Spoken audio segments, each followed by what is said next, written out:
अब हम लोग मेंडल्स लॉज ऑफ इनहेरिटेंस का जिक्र करेंगे जो एनसीईआरटी बुक में मेंशन है। जो पॉइंट्स उनको लाइन बाय लाइन डिस्कस करते हुए चलेंगे। तो देखिए, मेंडल्स लॉज ऑफ इनहेरिटेंस में जो सबसे पहला पॉइंट एनसीईआरटी बुक में मेंशन है कि इनहेरिटेंस के बारे में अंडरस्टैंडिंग जो डेवलप हुई वो मिड 19th सेंचुरी में डेवलप हुई। वही जब मेंडल पी प्लांट पर हाइब्रिडाइजेशन एक्सपेरिमेंट कर रहे थे और अपने पेपर को प्रेजेंट किया और पब्लिश किया। ठीक है, तो हम लोग जो पढ़ने जा रहे हैं मेंडल्स लॉज ऑफ इनहेरिटेंस। ठीक, तो मेंडल्स लॉज ऑफ इनहेरिटेंस में या एनसीईआरटी बुक में मेंशन है कि मेंडल ने 3 लॉज दिए थे। हालांकि खुद उनका कोई लॉ खुद का देना नहीं था, वो तो दूसरे साइंटिस्टों ने, रीडिस्कवरर ऑफ मेंडेलियन वर्क जिन्होंने किया, उन्होंने मेंडल्स के वर्क को, उनके जनरलाइजेशन को लॉ का रूप दिया। तो फाइनली मेंडल ने तो के जो वर्क है उसको 3 लॉ के रूप में दुनिया के सामने लाएगा। एक था लॉ ऑफ डोमिनेंस, ठीक है, दूसरा था लॉ ऑफ सेग्रीगेशन और तीसरा था लॉ ऑफ इंडिपेंडेंट असॉर्टमेंट। ठीक है ना। तो मेंडल ने 3 नियम दिए जिनको लॉज ऑफ हेरिडिटी या लॉज ऑफ इनहेरिटेंस कहा जाता है। इसमें लॉ ऑफ सेग्रीगेशन को law of purity of gamete भी कहा जाता है, law of purity of gametes भी कहा जाता है। ठीक, अब देखिए, तो एनसीईआरटी बुक जो मेंशन करती है कि मिड 19th सेंचुरी में इनहेरिटेंस के बारे में समझ डेवलप हुई और उस समय मेंडल ने ही इसकी शुरुआत की थी। तो मिड 19th सेंचुरी, ठीक है, mid 19th century, understanding of inheritance, ठीक, through Mendel's work.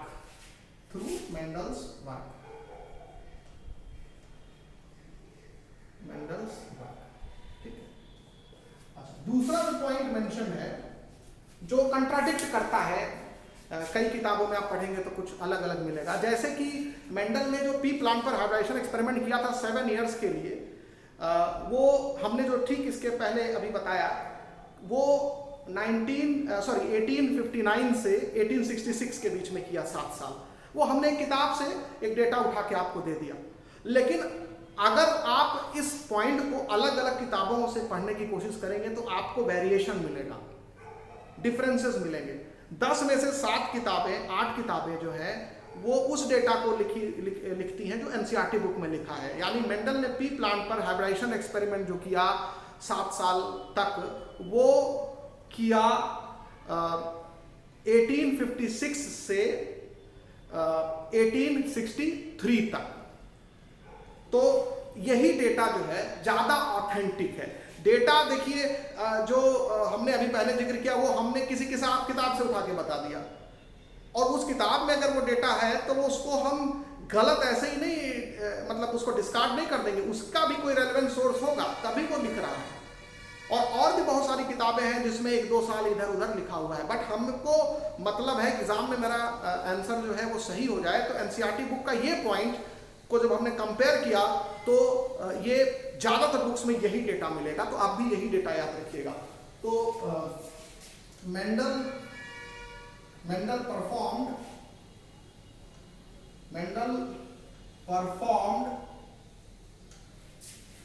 hybridization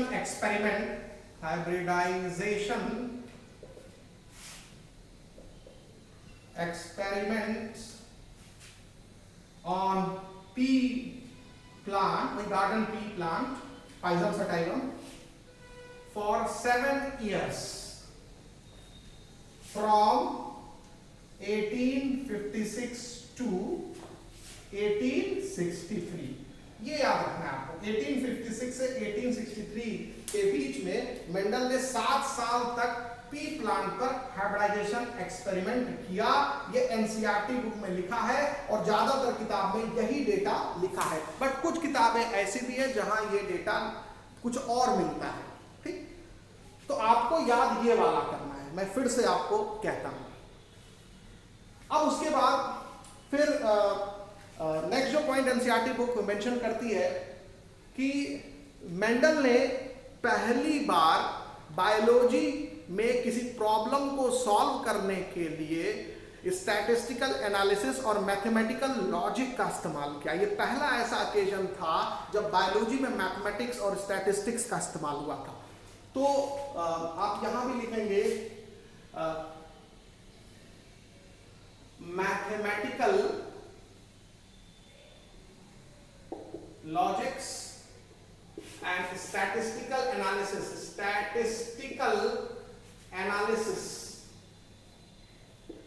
were first time used to solve problems in biology by Mendel। तो मेंडल जो थे इन्होंने मैथमेटिक्स और स्टैटिस्टिक्स को भी घुसाया बायोलॉजी में। तो mathematical logics and statistical analysis were first time used to solve problems in biology by Mendel. अपने डाटा को लोगों को समझाने के लिए उन्होंने मैथमेटिकल लॉजिक्स और स्टैटिस्टिकल एनालिसिस का सहारा लिया। उसके बाद जो नेक्स्ट पॉइंट एनसीईआरटी बुक लिखती है कि मेंडल ने अपना जो सैंपल साइज था वो लार्ज लिया, जिससे कि उनका जो इन्फरेंस था, उनका जो रिजल्ट था वो ज्यादा ऑथेंटिक था। ठीक है, आप कम सैंपल साइज लेकर के कोई परिणाम घोषित करते हैं तो उसमें गलतियों का चांस होता है, लेकिन अगर आपका सैंपल साइज ज्यादा होगा, ज्यादा प्रोजीनी को ऑब्जर्व करेंगे, क्रॉस किया और एक ही दो प्रोजीनी को देख करके रिजल्ट बता देते तो शायद उसमें गलतियां निकल आती। लेकिन उन्होंने बहुत सारी प्रोजीनी, हजारों की संख्या में, सैकड़ों की संख्या में प्रोजीनी को एक एक करके ऑब्जर्व किया, तब जा करके रिजल्ट या कंक्लूजन पर आए। तो मेंडल ने जो है लार्ज सैंपल साइज को यूज किया। तो लार्ज सैंपलिंग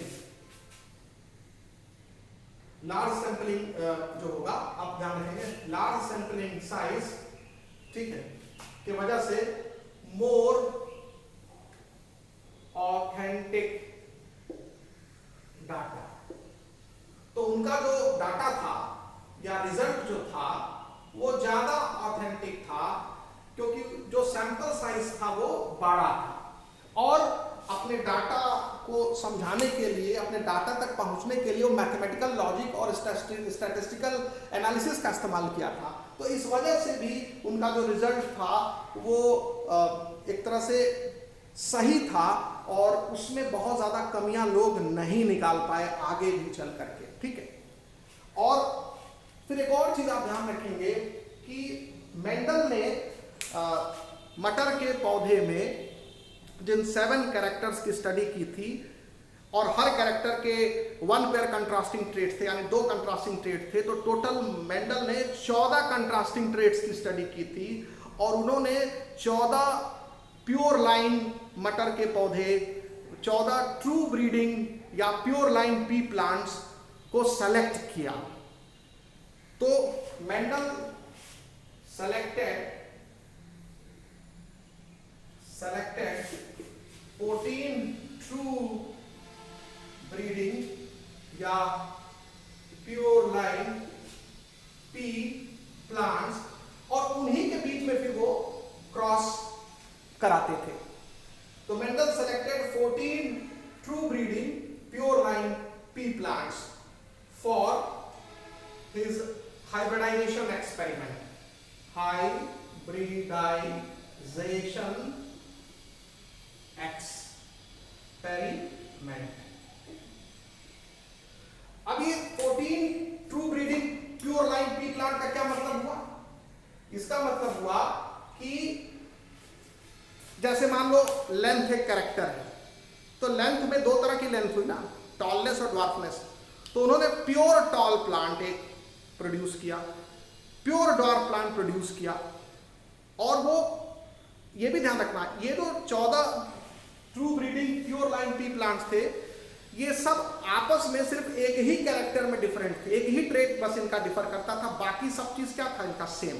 जैसे मान लो अगर एक टॉल मटर का पौधा बनाया, एक ड्वार्फ मटर का पौधा उन्होंने तैयार किया प्योर लाइन से। प्योर लाइन का मतलब होता है जो लंबे समय तक सेल्फ पॉलिनेशन जिसमें हो रहा है, क्रॉस पॉलिनेशन नहीं होने दिया। तो एक जनरेशन सेल्फ पॉलिनेशन से आई, दूसरा जनरेशन भी उसकी सेल्फ पॉलिनेशन से आई, तीसरा जनरेशन भी सेल्फ पॉलिनेशन से आई, चौथा जनरेशन भी सेल्फ पॉलिनेशन से आई, पांचवा जनरेशन भी सेल्फ पॉलिनेशन से आई। तो जब बार बार सेल्फ पॉलिनेशन से कई जनरेशन बाद जो पौधा बनता है उसी को ट्रू ब्रीडिंग या प्योर प्लांट बोला जाता है। तो इस तरीके से मेंडल ने 14 ट्रू या प्योर ब्रीडिंग प्लांट को या ट्रू ब्रीडिंग प्लांट को प्रोड्यूस किया। और इन 14 प्लांट में अंतर सिर्फ जैसे एक कैरेक्टर को लेकर के होता था। जैसे मान लीजिए कि अगर एक प्लांट जिसमें ऐसा था जिसमें फ्लावर का कलर जो है वो रेड है, ठीक है, लेकिन बाकी सारे कैरेक्टर्स जो थे वो दूसरे प्लांट से मैच करते थे। तो अगर दो प्लांट के बीच में अगर क्रॉस हो रहा है तो उनके बीच में केवल एक ट्रेट का डिफरेंस था, एक प्लांट लंबा है दूसरा बौना, बाकी फ्लावर का कलर, पॉड का शेप, सीड का कलर, सीड का शेप, सब कुछ क्या है, सेम है।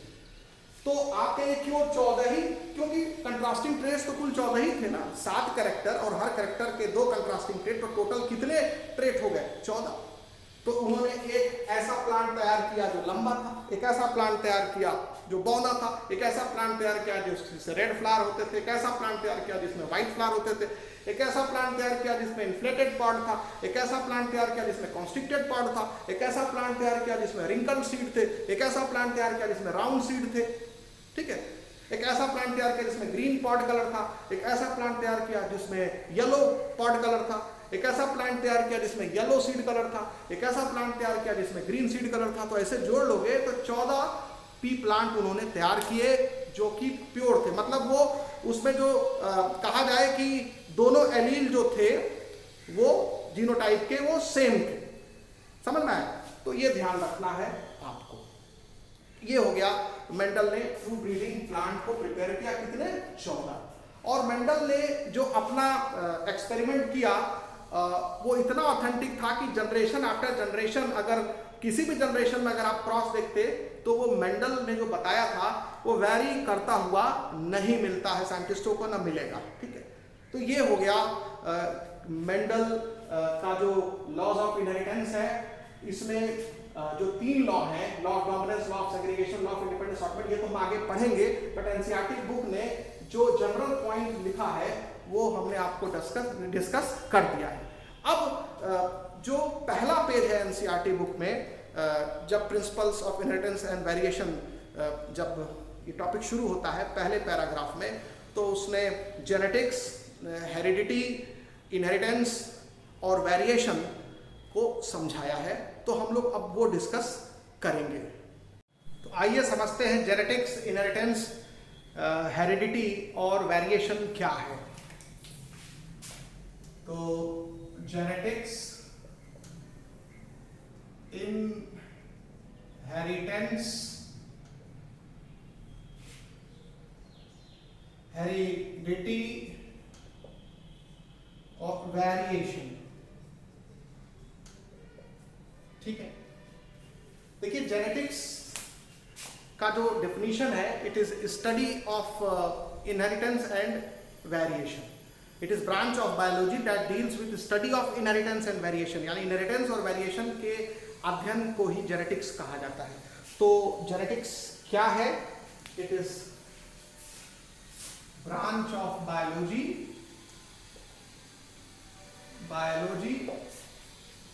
that deals with study of inheritance and variation, ठीक है। इनहेरिटेंस जो होता है आनुवांशिकी को कहते हैं, और वेरिएशन जो है वो विभिन्नताओं को कहा जाता है। अब जो एनसीईआरटी बुक शुरू करती है अपना पैराग्राफ, तो वो लिखती है कि क्या आप ये देख करके आश्चर्यचकित नहीं रह जाते कि हाथी का बच्चा हाथी ही होता है, कोई दूसरा एनिमल नहीं होता। या आम के बीज से केवल आम का ही पेड़ निकलता है, कोई दूसरा पेड़ नहीं निकलता? या फिर आपने कभी इस चीज को ध्यान दिया है कि जो प्रोजीनी होती है वो अपने पेरेंट से डिफरेंट होती है या सिमिलर होती है? या जो दो सिबलिंग्स होते हैं, मतलब ब्रदर एंड सिस्टर्स होते हैं, या दो सिस्टर्स होते हैं, या दो ब्रदर्स होते हैं, यानी जो सिबलिंग्स होते हैं उनमें सिमिलरिटी होती है कि डिफरेंसेस होते हैं? तो जब इन चारों तरह के प्रश्नों का जवाब आप ढूंढेंगे तो वो सारा जवाब आपको जेनेटिक्स में मिलेगा। इन सारे जवाबों को डील कौन करता है? जेनेटिक्स करता है।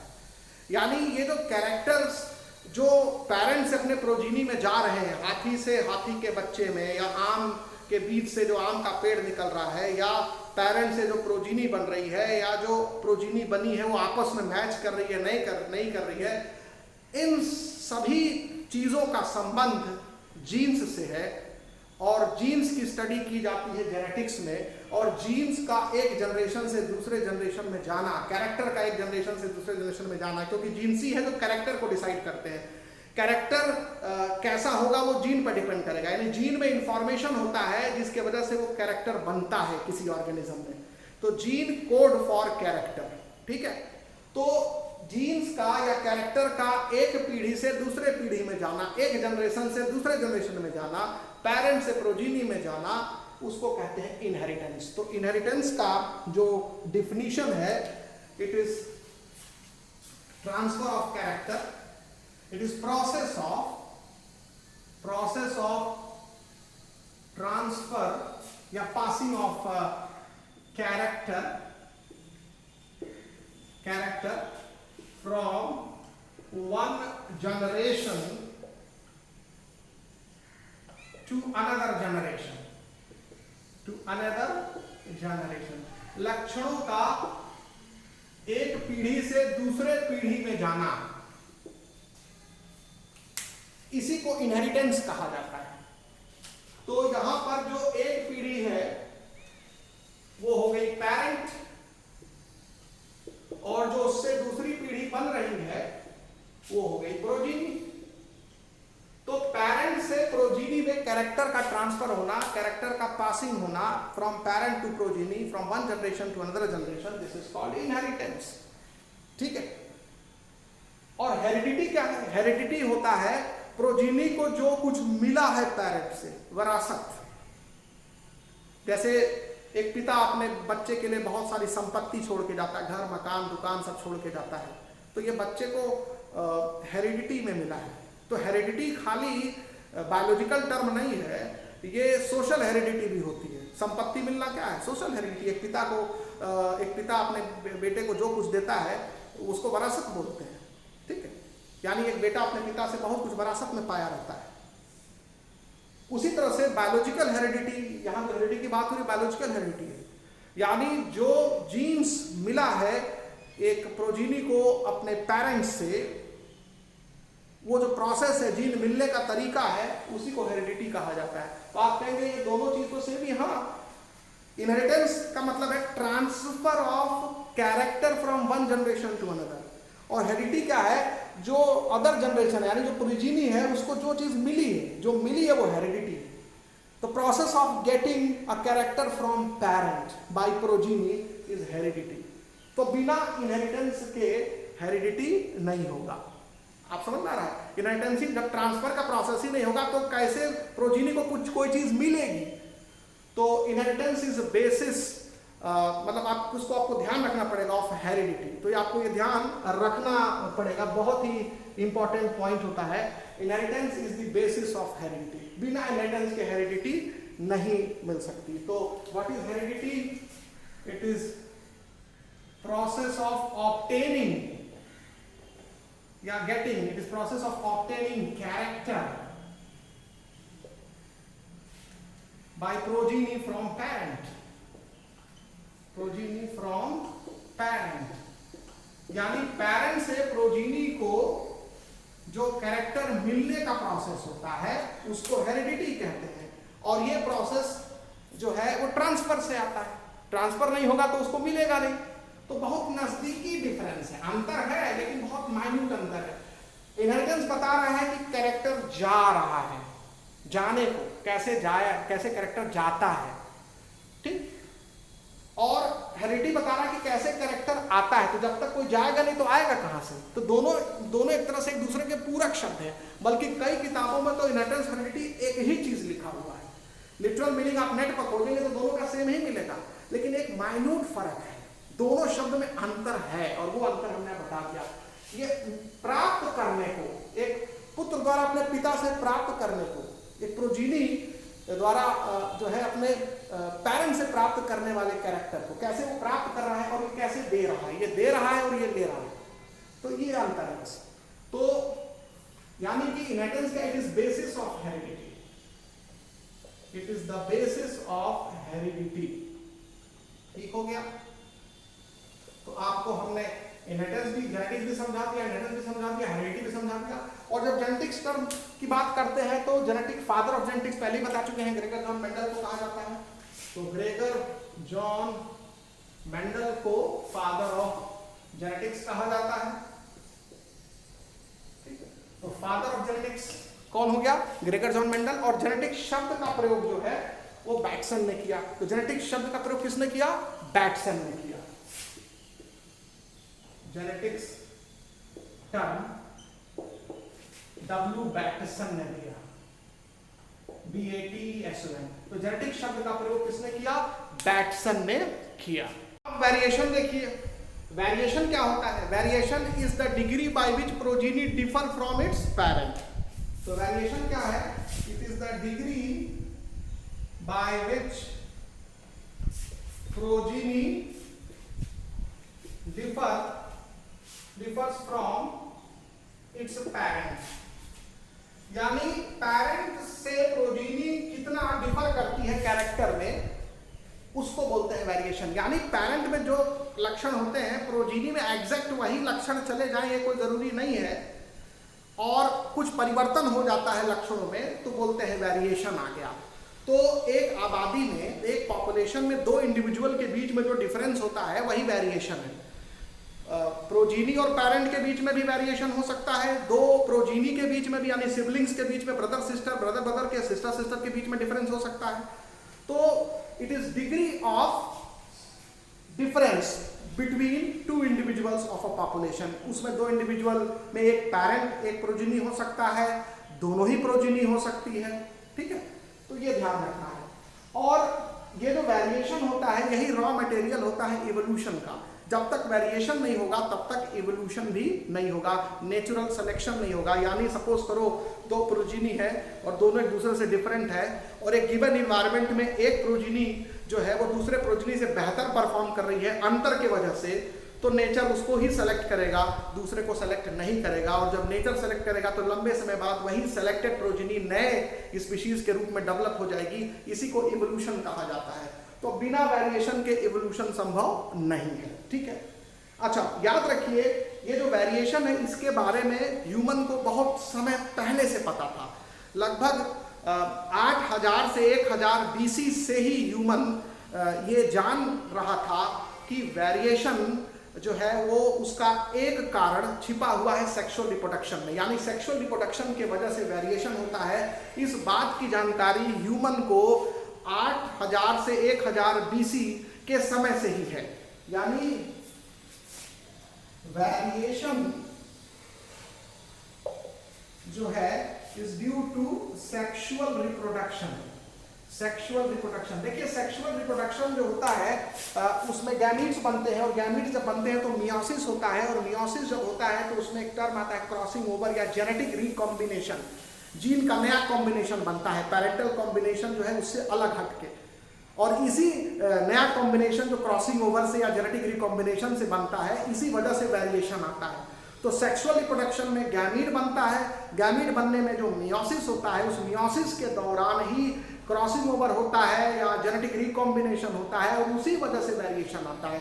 तो ये संबंध है कि सेक्सुअल रिप्रोडक्शन एक वजह है वेरिएशन का, और ह्यूमन बीइंग को इस बात का पता 8000 से 1000 BC से ही था।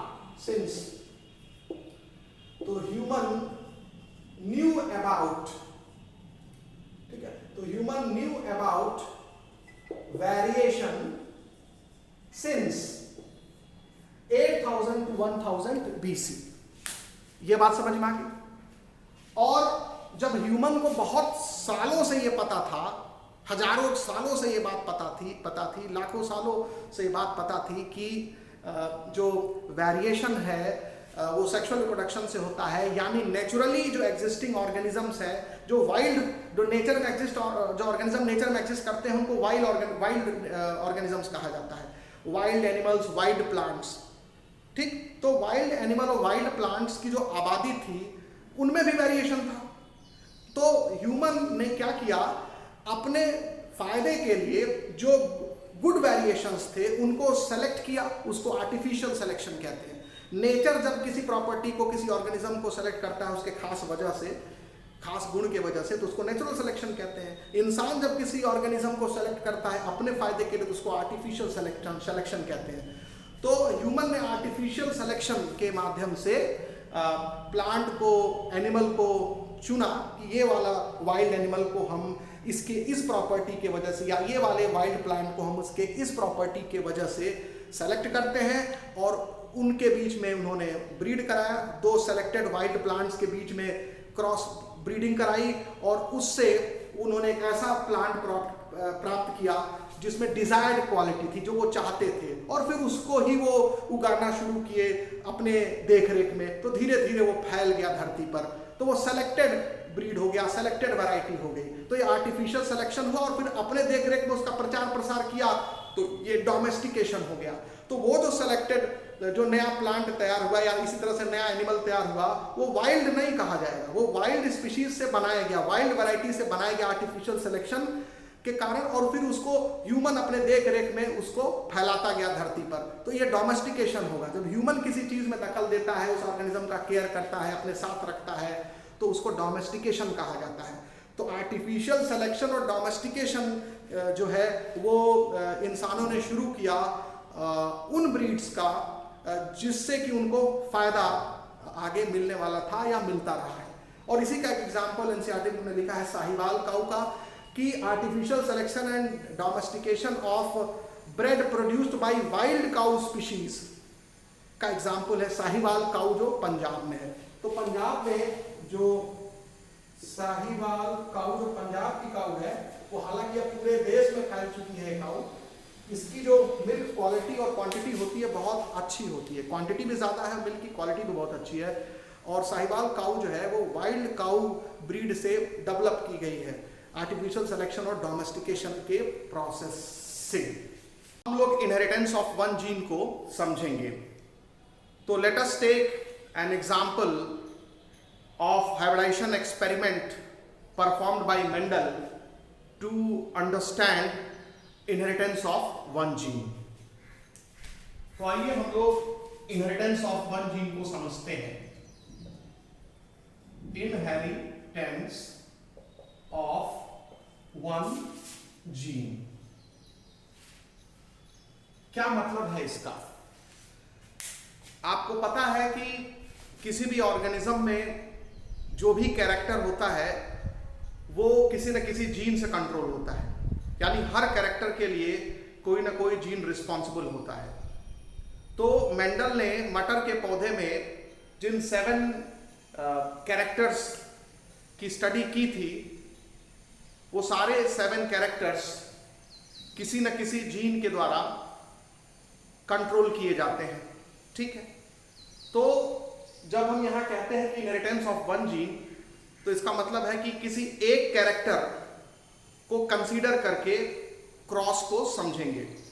ठीक है, अब जैसे मेंडल ने जिन 7 कैरेक्टर्स की स्टडी की थी, और हर कैरेक्टर के 1 पेयर कंट्रास्टिंग ट्रेट या अपोजिंग ट्रेट होते हैं, तो ऐसे ही 7 कैरेक्टर्स के 7 पेयर कंट्रास्टिंग ट्रेट्स या अपोजिंग ट्रेट्स होंगे, और हर कैरेक्टर एक जीन से कंट्रोल होगा।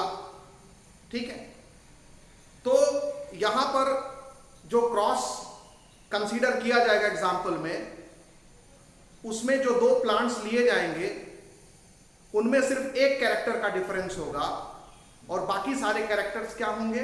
सेम होंगे, सिमिलर होंगे। जैसे यहां पर जो एग्जांपल हम लेंगे उसमें एक टॉल प्लांट का क्रॉस एक ड्वार्फ प्लांट से कराएंगे, ठीक है।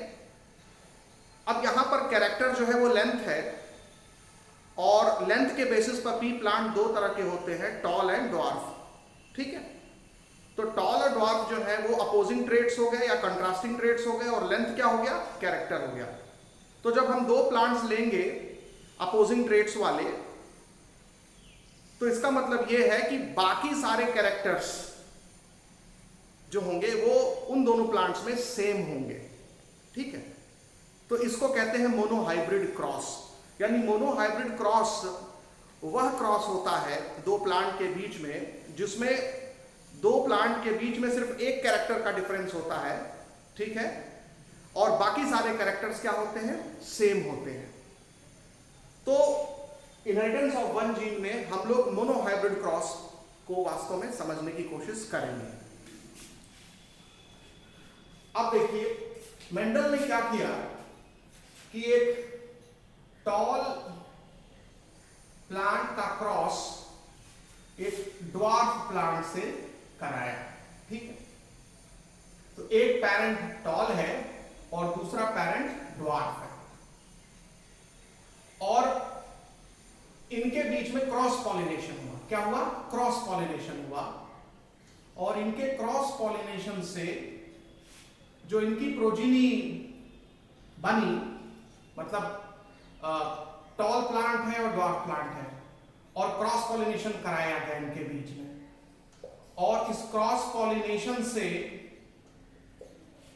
जो फीमेल प्लांट होगा उसमें सीड बनेगा, और उस सीड से जो प्लांट निकलेंगे, जो प्रोजीनी निकलेगी, वो सारी की सारी टॉल होगी। तो ये जो टॉल प्लांट पेरेंट प्लांट है और ये जो डॉर्फ पेरेंट प्लांट है, इनके बीच में क्रॉस होने से जो इनकी प्रोजेनी होगी वो टॉल होगी, मतलब इन दोनों पेरेंट में से सिर्फ एक पेरेंट का कैरेक्टर आएगा और दूसरे पेरेंट का कैरेक्टर नहीं आएगा, ठीक। तो इसको बोला जाता है फर्स्ट फीलियल जनरेशन या फर्स्ट फीलियल प्रोजीनी। तो इसको F1 प्रोजीनी या F1 जनरेशन कहा जाता है, ठीक है। या F1 का यहां पर फुल फॉर्म है फीलियल, ठीक है, फीलियल 1 प्रोजीनी, ठीक है। तो हमने क्या कहा कि जब एक टॉल प्लांट का क्रॉस पॉलिनेशन एक ड्वार्फ प्लांट के साथ कराया जाता है, तो F1 जनरेशन में, यानी इनकी जो पहली प्रोजीनी होती है पहले जनरेशन की, वो टॉल होती है, यानी इसमें सिर्फ एक पेरेंट का कैरेक्टर एक्सप्रेस होता है और दूसरे पेरेंट का कैरेक्टर एक्सप्रेस नहीं होता है। ये मेंडल की फाइंडिंग थी, ठीक है।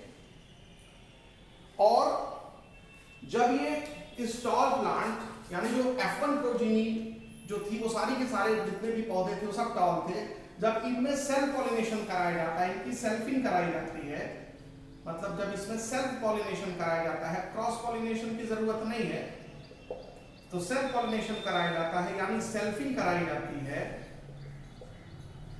तो इसमें कुछ प्लांट टॉल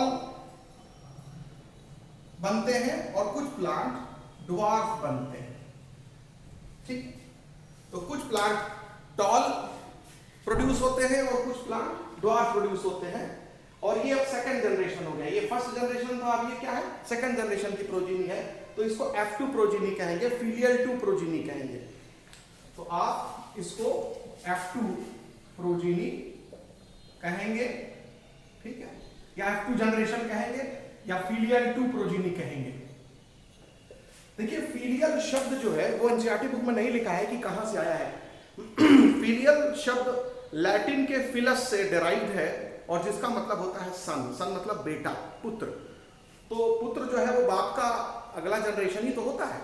तो फीलियल मतलब जो है वो पुत्र या बेटा, लैटिनाइज्ड वर्ड है ये, ठीक है, लैटिन से लिया गया ये शब्द है फीलियल। तो यही क्रॉस जो है मेंडल ने ऑब्जर्व किया, यही रिजल्ट मेंडल ने ऑब्जर्व किया। F1 जनरेशन में सारे प्लांट टॉल और F2 जनरेशन में कुछ प्लांट टॉल है, कुछ प्लांट ड्वार्फ है। मतलब कि ये जो दोनों पेरेंट थे, एक टॉल एक ड्वार्फ, जब इनकी पहली प्रोजीनी आई तो उसमें सिर्फ एक पेरेंटल कैरेक्टर ही एक्सप्रेस हुआ, दूसरा पेरेंटल कैरेक्टर एक्सप्रेस नहीं हुआ, ठीक है। और जब F2 जनरेशन बना इसका, और F2 जनरेशन कैसे बनता है, जो F1 प्रोजीनी होती है उसमें सेल्फिंग कराई जाती है, मतलब उनमें सेल्फ पॉलिनेशन कराया जाता है, तो F2 जनरेशन आता है। तो F2 जनरेशन में दोनों पेरेंट के कैरेक्टर्स एक्सप्रेस होते हैं, कुछ में टॉल का एक्सप्रेशन होता है, कुछ में ड्वार्फनेस का एक्सप्रेशन होता है, ठीक है। यानी एक पेरेंट एक्सप्रेशन कुछ में किसी में होता है और दूसरे पेरेंट का एक्सप्रेशन दूसरे प्रोजीनी में होता है। लेकिन यहां पर आप देखेंगे कि जो कैरेक्टर है उसकी ब्लेंडिंग नहीं होती है। ऐसा नहीं है कि टॉल और ड्वार्फ का क्रॉस होगा तो उनकी जो प्रोजीनी होगी उसमें उन दोनों का इंटरमीडिएट कैरेक्टर आएगा। There is no blending of character या नो ब्लेंडिंग ऑफ ट्रेट, यानी कि टॉल एक ट्रेट है, ड्वार्फ एक ट्रेट है, और ये लेंथ नाम के कैरेक्टर के दो टाइप्स हैं।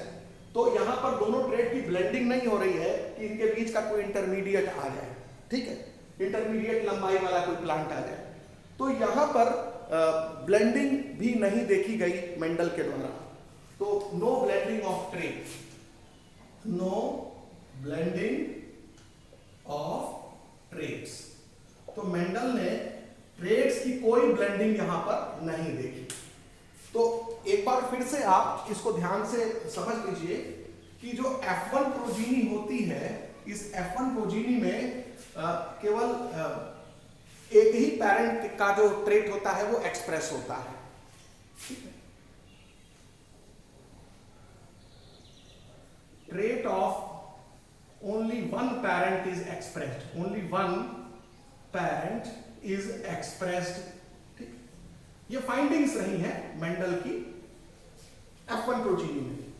तो आप देख रहे हैं कि एक पेरेंट टॉल है, एक पेरेंट ड्वार्फ है, और दोनों में से उन दोनों के क्रॉस पॉलिनेशन से जो प्रोजीनी आई है उसमें सिर्फ एक ही पेरेंट का ट्रेट एक्सप्रेस हो रहा है। और जब F2 प्रोजीनी बनती है, F2 प्रोजीनी बनती है F1 प्रोजीनी के सेल्फ पॉलिनेशन से, सेल्फिंग से, तो F2 प्रोजीनी में आप देखेंगे कि कुछ प्रोजीनी ऐसी भी होती है जिसमें जो दूसरा पेरेंट था उसके ट्रेट भी एक्सप्रेस हो जाते हैं, और वो ट्रेट F1 प्रोजीनी में एक्सप्रेस नहीं हुए थे।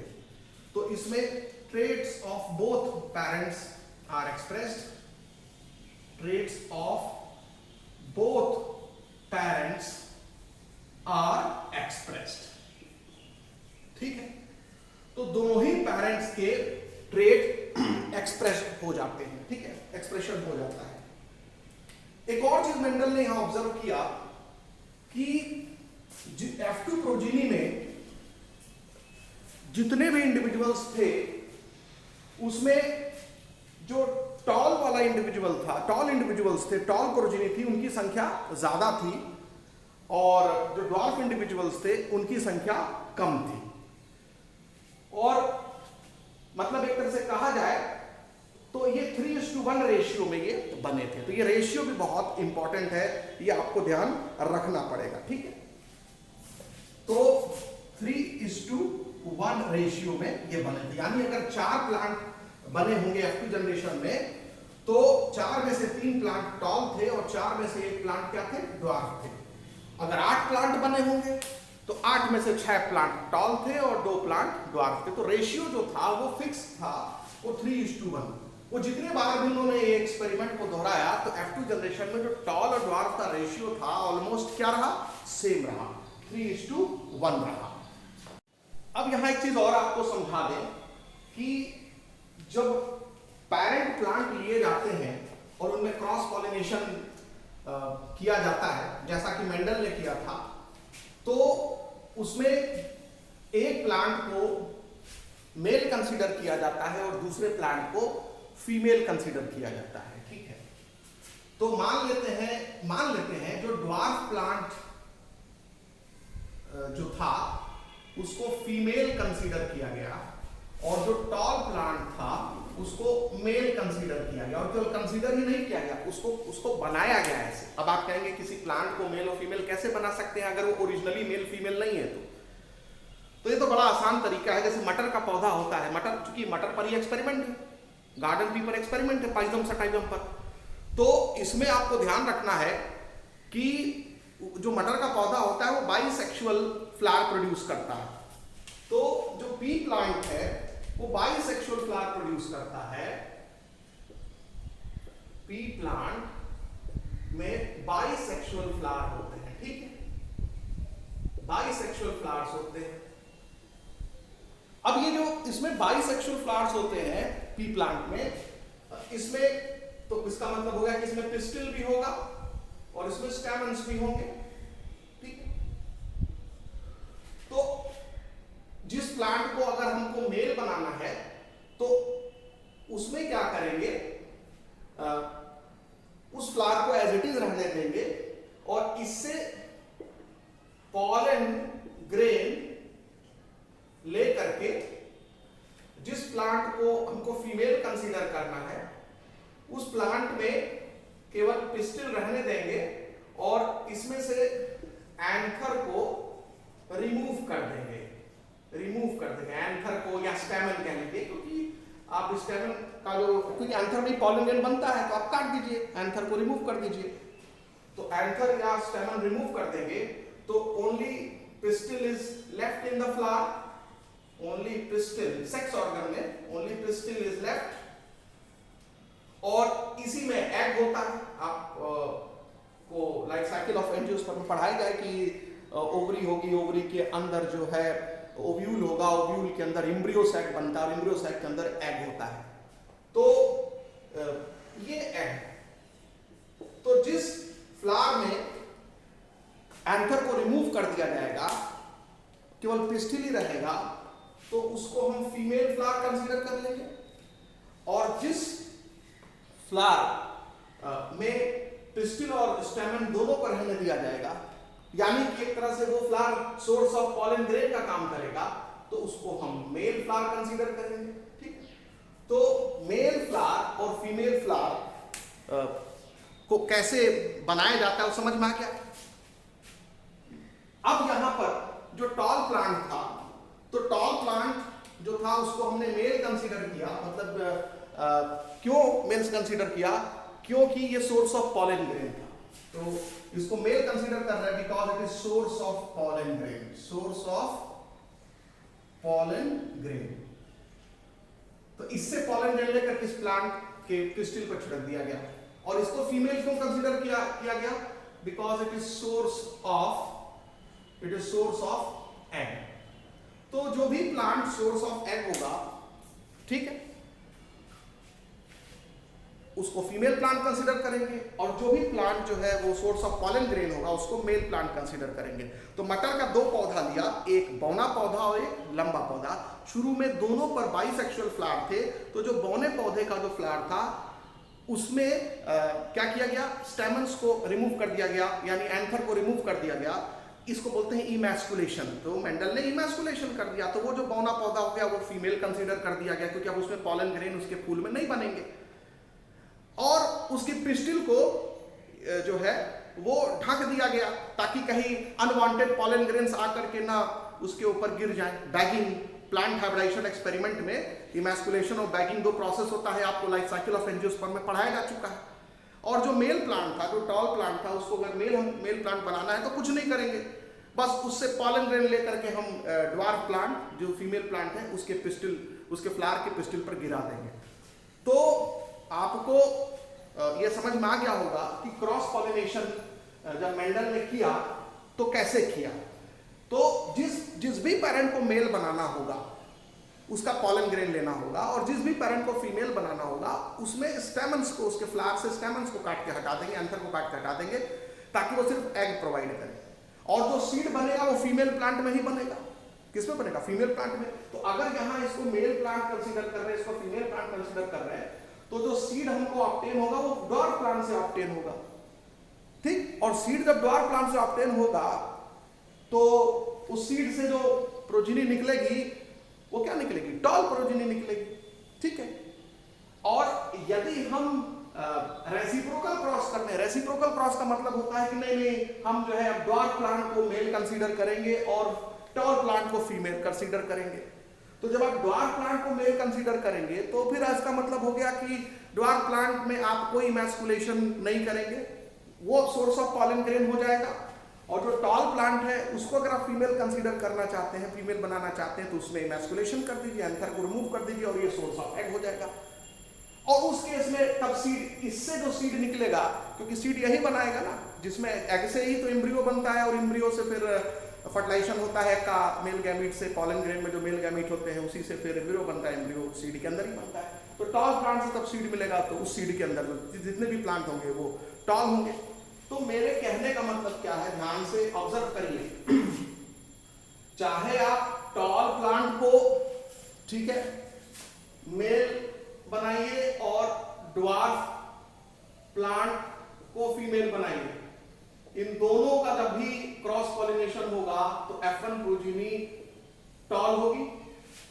या फिर आप टॉल प्लांट को फीमेल बनाइए और ड्वार्फ प्लांट को मेल बनाइए, दोनों ही केस में जो रिजल्ट होगा वो सेम होगा। तो ये चीज ध्यान रखना है। फिर से सुन लीजिए, यहां पर टॉल प्लांट में, tall plant source of pollen grain है और dwarf plant source of egg है, तो F1 प्रोजीनी तब भी टॉल है। और यहां पर tall plant source of egg है और dwarf plant source of pollen grain है, तब भी प्रोजीनी क्या है, सेम है, यानी टॉल है। तो ये जो आप देख रहे हैं इसको रेसिप्रोकल क्रॉस कहा जाता है। क्या कहा जाता है, रेसिप्रोकल क्रॉस, ठीक है। यानी एक बार जो कैरेक्टर मेल से एसोसिएटेड है और जो कैरेक्टर फीमेल से एसोसिएटेड है, उन कैरेक्टर्स यानी उन ट्रेड्स को अदला बदली कर लीजिए। यहां पर आप देख रहे हैं मेल टॉल है और फीमेल ड्वार्फ है, या आप इसको जो है मेल को ड्वार्फ कर दीजिए और फीमेल को टॉल कर दीजिए, मतलब टॉल फीमेल हो जाए, तो भी रिजल्ट वही रहेगा। तो रेसिप्रोकल क्रॉस का रिजल्ट क्या होता है, सेम होता है। तो इशू ये नहीं है कि आपने किसको मेल बनाया किसको फीमेल बनाया, किसी को मेल बनाइए किसी को फीमेल बनाइए, जो रिजल्ट होगा वो ऐसे ही आएगा। और ये ध्यान रखेंगे, ये तो सिर्फ एक कैरेक्टर के दो अपोजिंग ट्रेड्स को कंसीडर करके ये क्रॉस दिखाया गया। यहाँ पर जो कैरेक्टर लिया गया वो लेंथ था और जो दो अपोजिंग ट्रेड थे वो टॉल और ड्वार्फ थे। ऐसे ही बाकी जो 6 कैरेक्टर्स थे, बारी बारी मेंडल ने सबको ऑब्जर्व किया, फ्लावर कलर को कंसीडर किया, वायलेट और व्हाइट फ्लावर कलर का जब क्रॉस कराया तो फिर उनको फ्लावर कलर में फिर F1 प्रोजीनी में सारे प्लांट वायलेट मिले, और फिर जब इनका F2 प्रोजीनी बनाया सेल्फ पॉलिनेशन से, तो 3:1 के रेशियो में वायलेट और व्हाइट फ्लावर वाले प्रोजीनी बने। तो ये जो रिजल्ट आपको दिख रहा है, ये सारे कैरेक्टर्स के बारे में मेंडल ने ऑब्जर्व किया था। ये नहीं कि सिर्फ लेंथ को ही कंसीडर किया तभी ये रिजल्ट मिला। उन्होंने फ्लावर कलर को लेकर के जब ये क्रॉस कराया तब भी सेम पैटर्न देखा।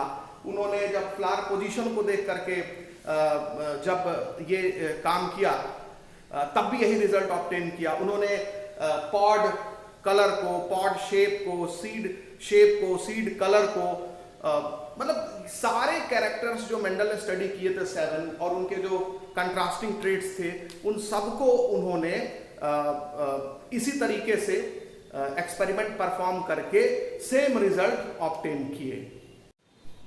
Based on these observations, Mendel proposed that something passes from parent generation to progeny through gametes।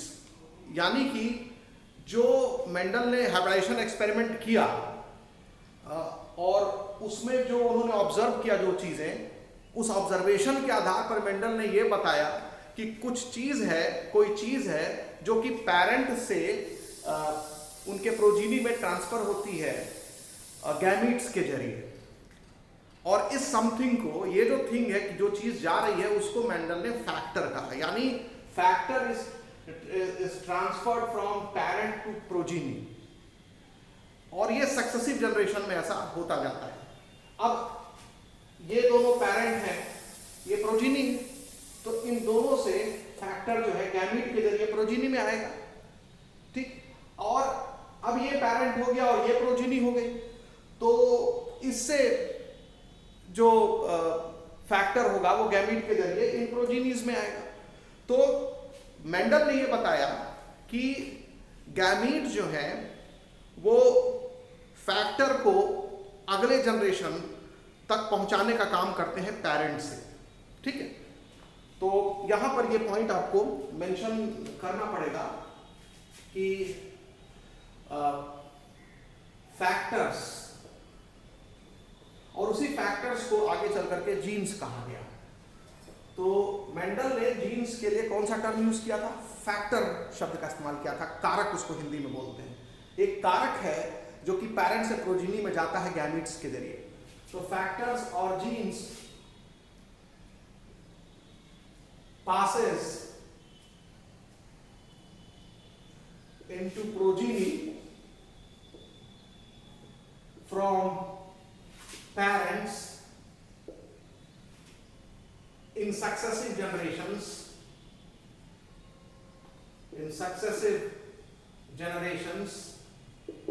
through gametes,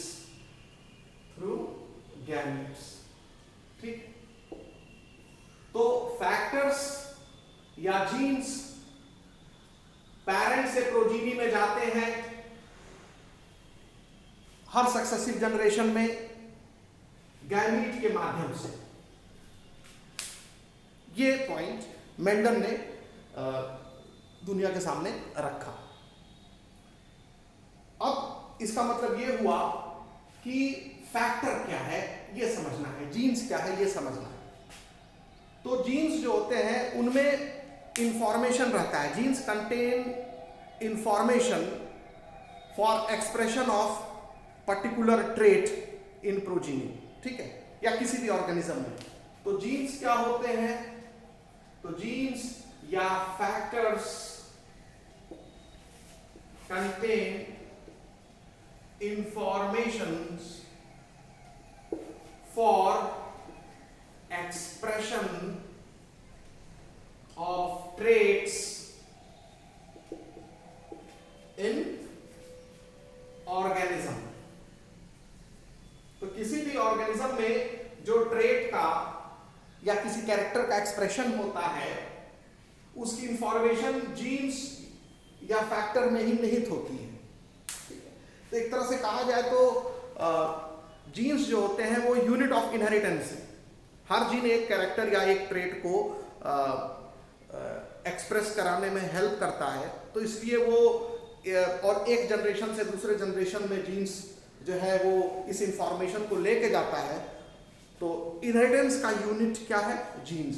तो जीन्स जो है वो यूनिट ऑफ इनहेरिटेंस है, ठीक है। तो genes are unit of inheritance. तो genes are unit of inheritance. तो मेंडल का जो ऑब्जर्वेशन अब के आधार पर जो वो चीजें निकाल के लाए वो ये चीजें थी। तो एक बार फिर सुन ले, मेंडल ने कौन सा टर्म यूज किया था जीन्स के लिए? फैक्टर शब्द का इस्तेमाल किया था। और उन्होंने बताया था कि something that passes from parent to progeny is called factor, और ये गैमीट के जरिए पास होता है, और गैमीट बनता है सेक्सुअल रिप्रोडक्शन। और दूसरा चीज की जीन्स या इस फैक्टर में होता क्या है? तो इसमें इंफॉर्मेशन होता है किसी भी कैरेक्टर या ट्रेट के एक्सप्रेशन का, ठीक। यानी कि एक प्लांट ड्वार्फ है वो जीन्स की वजह से, उसमें उस तरह का जीन्स है।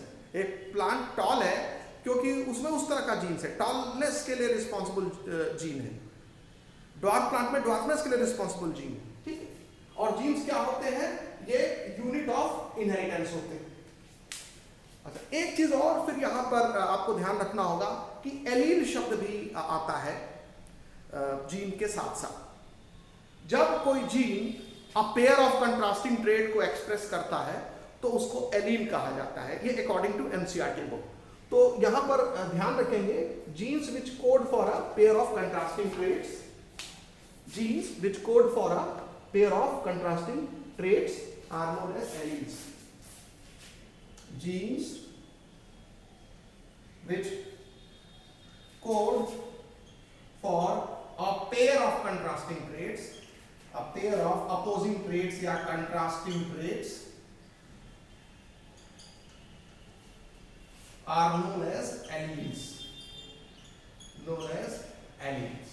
तो इसका मतलब जीन और एलील एक ही चीज है इस डिफिनीशन के हिसाब से, लेकिन इसमें एक चीज छिपी हुई है कि वो जीन्स जो कि अ पेयर ऑफ कंट्रास्टिंग ट्रेट के लिए कोड करते हैं उनको एलील कहा जाता है। यानी एलील शब्द तभी जीन के लिए अप्लाई होगा जब वो एक से ज्यादा ट्रेट के एक्सप्रेशन के लिए जिम्मेदार होगा। ठीक, एक से ज्यादा ट्रेट के एक्सप्रेशन के लिए जिम्मेदार होगा, तब आप जीन्स को एलील शब्द से नवाजेंगे, ऐसे समझिए। इसको अभी हम और क्लियर करते हैं। ये एनसीईआरटी का डिफिनीशन है। मतलब ये हुआ कि जीन सेम है, उसके फॉर्म अलग अलग है। जैसे मान लीजिए लंबाई का जीन है, तो लंबाई का जीन दो तरह का होगा। एक फॉर्म या एक तरह उसका टॉलनेस के लिए रिस्पॉन्सिबल होगा और दूसरा तरह उसका ड्वार्फनेस के लिए रिस्पॉन्सिबल होगा। तो ये जो दो फॉर्म होंगे एक ही जीन के, उनको एलील कहा जाएगा। तो इसी को कहते हैं कि slightly different form of a genes are called alleles and each allele is responsible for a trait. ठीक है, तो आप क्या कहेंगे, एक और सरल शब्दों में जो एलील का डेफिनेशन है, alternate forms of a gene, alternate forms of a gene are called alleles, are called alleles। ठीक है, किसी जीन के अल्टरनेट फॉर्म्स को एलील्स कहा जाता है। ठीक है, अब जैसे जीन फॉर लेंथ के दो एलीलिक फॉर्म्स होंगे, यानी जीन फॉर लेंथ के दो एलील्स होंगे। एक एलील टॉलनेस के लिए रिस्पॉन्सिबल होगा और एक एलील ड्वार्फनेस के लिए रिस्पॉन्सिबल होगा। ठीक है, तो आप यहां लिख सकते हैं जीन, एग्जाम्पल मैं दे रहा हूं, example, gene for length exists in two allelic forms, two allelic forms या two alleles लिख सकते हैं, two allelic forms। ठीक है, पहला होगा एलील फॉर टॉलनेस और दूसरा होगा एलील फॉर ड्वार्फनेस, ड्वार्फनेस। ऐसे समझ लीजिए कि आप हैं जीन और जब आप लाल टोपी पहन के निकलते हैं घर से, तो आप एक एलीलिक फॉर्म को रिप्रेजेंट कर रहे हैं, अपने एक रूप को रिप्रेजेंट कर रहे हैं। और आप जब पीली टोपी पहन के घर से बाहर निकलते हैं तो आप अपने दूसरे फॉर्म को रिप्रेजेंट कर रहे हैं। तो जिस समय आप पीली टोपी धारण किए हुए हैं तो आपका रूप कुछ अलग दिख रहा होगा, और जिस समय आप लाल टोपी धारण किए होंगे आपका रूप कुछ अलग दिख रहा होगा। लेकिन दोनों ही केस में ओरिजिनली आप तो वही है ना, लाल टोपी और पीली टोपी का बस फर्क है, बेसिकली आप तो है सेम। तो इसलिए जीन जो कि किसी कैरेक्टर को कंट्रोल करता है और उसके जो किसी कैरेक्टर के जो अल्टरनेट ट्रेट्स होते हैं, कंट्रास्टिंग ट्रेट्स होते हैं, वो उसी जीन के स्लाइट दोनों फॉर्म में थोड़ा सा डिफरेंस बस आ जाता है और वो ट्रेट एक्सप्रेस हो जाता है। तो किसी जीन के अल्टरनेट फॉर्म्स को एलील कहा जाता है। तो एलील क्या है, वही जीन है। आपने जब लाल टोपी पहन लिया तो अब आप एलील कहे जाएंगे, आपने जब पीली टोपी पहन ली तो आप एलील कहे जाएंगे, और आपके पास जब तक लाल और पीली टोपी नहीं है तब आपको एलील नहीं बोला जाएगा, तब आपको जीन ही बोला जाएगा। तो आप समझ में आया, एक जीन को कब तक जीन बोलेंगे, जब तक कोई अल्टरनेटिव ना आ जाए ट्रेट्स के। मान लो मटर के सारे पौधे जो दुनिया में है वो एक ही हाइट के होते, एक ही लेंथ के होते। मतलब सारे मटर के पौधे दुनिया में 2 मीटर के होते। टॉलनेस और ड्वार्फनेस जैसी कोई चीज ही आप ऑब्जर्व नहीं करते। तो वहां एलील शब्द नहीं आएगा, तब सीधे बोलते हैं कि gene for tallness, gene for height, gene for height, gene for height. लेकिन जब दुनिया में 2 तरह के पौधे आ गए, आपके सामने 2 विकल्प आ गए, तो यानी जो जीन फॉर हाइट था पहले, क्योंकि सारे मटर के पौधे एक जैसे थे, तो किसी न किसी जीन की वजह से वो हाइट आई होगी सबकी 2-2 मीटर, 2-2 मीटर, 2-2 मीटर। लेकिन आपको कुछ समय बाद उसी मटर के ग्रुप में कुछ जो है कम हाइट वाले पौधे भी दिखने लगे। तो इसका मतलब कि जो जीन रिस्पॉन्सिबल था हाइट के लिए, उसी में कुछ अल्टरेशन हो गया होगा। तो अब वो पौधा जो है वो उसकी हाइट कम हो गई है। तो अब आपके सामने 2 ऑप्शंस आ गए, एक लंबा पौधा 2 मीटर हाइट वाले प्लांट को अब लंबा बोल देंगे, और जो छोटा हाइट हो गया उसको ड्वार्फ बोल देंगे। तो जीन तो है वही ना, लेकिन उसका रूप बदल गया। तो एक रूप को बोलेंगे एलील, दूसरे रूप को बोलेंगे एलील। अब क्लियर हो गया? तो एक जीन के लिए एलील शब्द का इस्तेमाल तब किया जाता है जब अल्टरनेटिव फॉर्म्स उस जीन के आ जाते हैं। जब तक अल्टरनेटिव फॉर्म्स नहीं आते हैं उस जीन के, तब तक एलील शब्द इस्तेमाल नहीं करेंगे। यानी मान लीजिए अगर कोई कैरेक्टर है, उसमें कंट्रास्टिंग ट्रेट्स नहीं है, सारे पौधे 2-2 मीटर के ही हैं, तो वहां gene for height, gene for height, gene for length, gene for length, gene for length, gene for length बोलते जाएंगे। लेकिन जब अगर आपको मटर के पौधे में 2 तरह की हाइट दिखने लगी, तो वहां अब आप बोलेंगे gene for length exist in 2 forms, one form is called one allele and other form is called another allele. तो दोनों एलील जो है एक ही जीन के 2 रूप हुए। अब क्लियर हो गया? तो जीन और एलील बेसिकली है सेम, खाली उनके फॉर्म्स जब बदल जाएंगे तो एलील शब्द आने लगेगा। अगर कोई फॉर्म नहीं है, कोई वेरिएशन नहीं है, एक ही तरह के सारे पौधे हैं, तो वह एलील शब्द नहीं आएगा। अब देखिए, हम जीन्स या एलील्स के लिए अल्फाबेटिकल सिंबल्स का इस्तेमाल करते हैं। और यहां पर एक चीज ध्यान रखना है कि जो ट्रेट F1 जनरेशन में एक्सप्रेस हो जाता है, उस ट्रेट के लिए कैपिटल लेटर का इस्तेमाल किया जाता है, और जो ट्रेट एक्सप्रेस नहीं होता है F1 जनरेशन में, उसके लिए स्मॉल लेटर का इस्तेमाल होता है। तो अल्फा बेटिकल सिंबल यूज किए जाते हैं। तो कैपिटल लेटर का यूज किया जाता है उस जीन या एलील के लिए जिसके वजह से F1 प्रोजीनी में ट्रेट का एक्सप्रेशन होता है। तो कैपिटल लेटर जो यहां यूज होगा, तो capital letter is used for gene या एलील। तो capital letter is used for gene और allele that is responsible for expression of trait in F1 generation। ठीक है, F1 जनरेशन। तो capital letter is used for gene oblique allele that is responsible for expression of trait in F1 generation. तो आप यहां देखेंगे कि F1 generation में जो ट्रेट एक्सप्रेस हो रहा है वो है टॉल। तो टॉल ट्रेट के लिए रिस्पॉन्सिबल जो एलील होगा या जीन होगा, अब हम एलील बोलेंगे क्योंकि यहां 2 अल्टरनेटिव फॉर्म्स देख रहे हैं, तो अब जीन के बजाय एलील शब्द इस्तेमाल करेंगे। तो एलील फॉर टॉलनेस, तो यहां पर टॉलनेस में टी लेटर आया है, तो उसको हम कैपिटल टी लेटर से डिनोट करेंगे और लिख देंगे कैपिटल टी एलील। मतलब आप अपने मर्जी से ए टॉलनेस के लिए मान लीजिए ए एलील हो गया या डी एलील हो गया, ऐसे नहीं करेंगे। टॉलनेस के लिए जो एलील आप उसका सिंबल देंगे वो कैपिटल टी देंगे।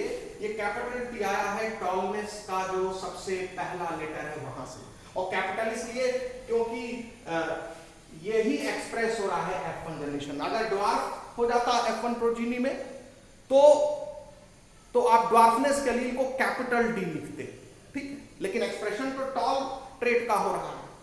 उसी तरह से जिस ट्रेट का एक्सप्रेशन नहीं होता है, कंट्रास्ट, भाई ये दोनों कंट्रास्टिंग ट्रेट हैं, जिस वन पेयर कंट्रास्टिंग ट्रेट में जिसका एक्सप्रेशन हो गया उसको कैपिटल लेटर देंगे, और जिसका एक्सप्रेशन नहीं होगा उसको लोअर कैप देंगे, मतलब स्मॉल लेटर से उसको एक्सप्रेस करेंगे। तो स्मॉल लेटर अल्फाबेट, जो अंग्रेजी का अल्फाबेट है, is used for gene oblique allele that is not expressed in F1 generation. ये F2 जनरेशन में जाके एक्सप्रेस होता है, लेकिन F1 जनरेशन में इसका एक्सप्रेशन नहीं होता है। तो स्मॉल लेटर आप किसको देंगे? इज यूज्ड फॉर जीन और allele that is not expressed in F1 generation. Capital letter जो है वो उस एलील या जीन के लिए आप यूज करेंगे that is expressed in F1 generation. तो एलील फॉर टॉलनेस, ये कैपिटल एलील हो गया। तो एलील फॉर ड्वार्फनेस, तो एलील फॉर ड्वार्फनेस जो हो जाएगा, ड्वार्फनेस वो स्मॉल टी हो जाएगा। इसको स्मॉल डी नहीं लिख देंगे, क्योंकि अगर आप स्मॉल डी लिख देंगे तो फिर आप समझ ही नहीं पाएंगे कि ये किस कैरेक्टर या किस ट्रेड से संबंधित है। बहुत सारे दूसरे ट्रेड के भी नाम डी से शुरू होंगे, ठीक है। तो यहां पर आपने दो अल्फाबेट यूज किया, कैपिटल टी और स्मॉल टी। एक ये उस जीन के लिए, उस एलील के लिए ये कैपिटल टी है जो कि F1 प्रोजीनी में एक्सप्रेस होता है, और स्मॉल टी लेटर उस जीन या एलील के लिए है जो कि F1 प्रोजीनी में एक्सप्रेस नहीं होता है। क्योंकि यहां पर लेंथ का जीन है, यानी लेंथ का जो जीन है उसी के दो अल्टरनेटिव फॉर्म्स हैं, एक कैपिटल टी एलील और एक स्मॉल टी एलील। तो ये तरीका हो गया कि कैसे आप फैक्टर या जीन को या एलील को अल्फाबेटिकल लेटर से सिंबलाइज करते हैं, ठीक है। तो इसी तरह से मान लीजिए अगर फ्लावर कलर की हम बात करें, रेड और व्हाइट मान लेते हैं, रेड फ्लावर और व्हाइट फ्लावर, और पहले जनरेशन में रेड फ्लावर एक्सप्रेस होता है, तो रेड कलर का जो एलील होगा उसका सिंबल कैपिटल आर होगा, और व्हाइट फ्लावर का जो सिंबल होगा, क्योंकि वो एक्सप्रेस नहीं हुआ है, तो उसका सिंबल स्मॉल आर होगा, ठीक। कोई और अल्फाबेट आप नहीं चूज करके लेके आएंगे। तो कैसे ये हो रहा है इसको आपको समझना निहायत ही जरूरी है। तो एलील फॉर टॉलनेस आप देखेंगे कैपिटल टी, और allele for dwarfness small T, ये एलील का सिंबल है। और इस तरह से आप एक समरी देंगे कि जो जीन फॉर लेंथ है वो दो एलील फॉर्म में एग्जिस्ट करता है, कैपिटल टी एलील के फॉर्म में और स्मॉल टी एलील के फॉर्म में। कैपिटल टी एलील रिस्पॉन्सिबल है टॉलनेस के लिए, उसकी वजह से प्लांट टॉल होता है, और स्मॉल टी एलील की वजह से प्लांट क्या होता है? ड्वार्फ होता है। अब देखिए प्लांट्स में जो एलील्स हैं वो पेयर में पाए जाते हैं। पेयर में क्यों पाए जाते हैं? क्योंकि प्लांट में हर क्रोमोसोम की दो कॉपी होती है। प्लांट हो या एनिमल हो, दुनिया भर के ज्यादातर ऑर्गेनिज्म जो होते हैं डिप्लॉयड होते हैं। डिप्लॉयड का मतलब होता है कि हर क्रोमोसोम की दो कॉपी होती है, और वो जो दो कॉपी होती है उसको होमोलॉगस पेयर कहा जाता है, और उस होमोलॉगस पेयर में यानी एक कॉपी फादर से आती है, एक कॉपी मदर से आती है, ठीक है। तो ऐसे समझिए, मान लीजिए कोई भी प्लांट है, उसकी कोई सेल आप निकालेंगे, और मान लो उसमें कोई क्रोमोसोम है, ये दूसरा क्रोमोसोम है, उसी की दूसरी कॉपी है, ये क्रोमोसोम है, उसकी दूसरी कॉपी है, ये क्रोमोसोम है, ये उसकी दूसरी कॉपी है। मान लीजिए एक क्रोमोसोम ए है, दूसरा क्रोमोसोम बी है, तीसरा क्रोमोसोम सी है। यानी एक ऑर्गेनिज्म है, यानी एक प्लांट है, उसमें 3 पेयर्स ऑफ क्रोमोसोम्स हैं, और हर क्रोमोसोम की 2 कॉपी है। तो इसकी हर क्रोमोसोम की 2 कॉपी है, तो इसको हम लिखते हैं 2n, यानी डिप्लॉयड। टेक्निकली इसको 2x बोला जाता है, बट हम यहाँ 2n लिख रहे हैं। तो 2n इज इक्वल टू 6 है क्रोमोसोम्स, 1 2 3 4 5 6। लेकिन यहां पर जो आप 6 क्रोमोसोम देख रहे हैं वो 6 क्रोमोसोम अलग अलग नहीं है, इसमें से दो क्रोमोसोम्स एक जैसे हैं। तो आप देखेंगे ये 2 क्रोमोसोम एक जैसा है, ये 2 क्रोमोसोम एक जैसा है, ये 2 क्रोमोसोम एक जैसा है। एक जैसा कहने का मतलब है दोनों पर ही सेम कैरेक्टर के जीन होते हैं, यानी इस क्रोमोसोम पर जिस कैरेक्टर का जीन है उसी कैरेक्टर का जीन इस क्रोमोसोम पर भी है, इस क्रोमोसोम पर जिस कैरेक्टर का जीन है इस क्रोमोसोम पर भी उसी कैरेक्टर का जीन है, इस क्रोमोसोम पर जिस कैरेक्टर का जीन है इस क्रोमोसोम पर भी उसी कैरेक्टर का जीन है। ठीक, तो यहाँ आप कह सकते हैं कि अगर एक ऑर्गेनिज्म है जिसमें 3 पेयर्स ऑफ क्रोमोसोम पाए जाते हैं तो उसका मतलब हो गया 2n=6, और चित्र जो है वो ऐसे बनेगा। ये बात समझ में आ गई। और यहां पर ये इसी को होमोलॉगस पेयर कहा जाता है, होमोलॉगस पेयर कहा जाता है। ठीक है, तो इसमें कितने होमोलॉगस पेयर हो गए? 3 होमोलॉगस पेयर हो गए, एक होमोलॉगस पेयर, दूसरा होमोलॉगस पेयर, तीसरा होमोलॉगस पेयर। तो एक डिप्लॉयड ऑर्गेनिज्म में हर क्रोमोसोम की 2 कॉपी होगी, तो ये तो आपको समझ में आ जाना चाहिए। तो डिप्लॉयड, और दुनिया भर में ज्यादातर ऑर्गेनिजम्स क्या होते हैं? डिप्लॉयड होते हैं। तो हर क्रोमोसोम की 2 कॉपी रहती है उसमें। तो डिप्लॉयड का मतलब हो गया कि each chromosome has 2 copies, each chromosome has 2 copies, यानी हर क्रोमोसोम की 2 कॉपी होगी तो डिप्लॉयड, और अगर हर क्रोमोसोम की सिर्फ 1 कॉपी होगी तो मोनोप्लॉयड, और अगर हर क्रोमोसोम की 3 कॉपी होगी तो ट्रिप्लॉयड। तो 2n के बजाय जो बेसिक सिंबल डिप्लॉयड का होता है वो 2x होता है। हम यहाँ 2n लिखते हैं क्योंकि किताबें भी 2n लिखती हैं, आगे आपको बताएंगे कि 2n और 2x में अंतर क्या है। लेकिन अभी के लिए आप ये बस ध्यान रखिए कि 2n और 2x एक ही चीज है। ठीक है, एक चीज नहीं है, मैं अभी फिर बोल दे रहा हूं, लेकिन मान लीजिए अभी एक चीज है, क्योंकि किताबों में आप लोग भी अभी भी यही जानते हैं 2n डिप्लॉयड, तो मैं भी वही बोल रहा हूं, बट आप गलत जानते हैं। 2 डिप्लॉयड के लिए जो एग्जैक्ट सिंबल है वो क्या है? 2x होता है। तो जब हर क्रोमोसोम की 2 कॉपी होगी तो वो डिप्लॉयड है। अब उसको 2x मानिए 2n मानिए, वो अलग इशू है। और हर होमोलॉगस पेयर में एक क्रोमोसोम आता है गैमीट के जरिए फादर से, और दूसरा क्रोमोसोम आता है गैमीट के जरिए मदर से, यानी मदर का जो एग है उससे ये क्रोमोसोम आया है, और फादर का जो स्पर्म है उससे एक क्रोमोसोम आया है, और दोनों आकर के जब फ्यूजन होगा तो दोनों क्रोमोसोम एक ही सेल में आ जाएंगे, तो वो दोनों एक ही सेल में आ गए। इसी तरह से इस होमोलॉगस पेयर में ये क्रोमोसोम फादर से, ये क्रोमोसोम मदर से मान लेते हैं। इस होमोलॉगस पेयर में ये क्रोमोसोम फादर से, ये क्रोमोसोम मदर से। तो आप देखेंगे कि जो जिन ऑर्गेनिज्म में क्रोमोसोम जोड़े में पाए जाते हैं, जोड़े का एक क्रोमोसोम फादर से आता है, एक क्रोमोसोम मदर से आता है।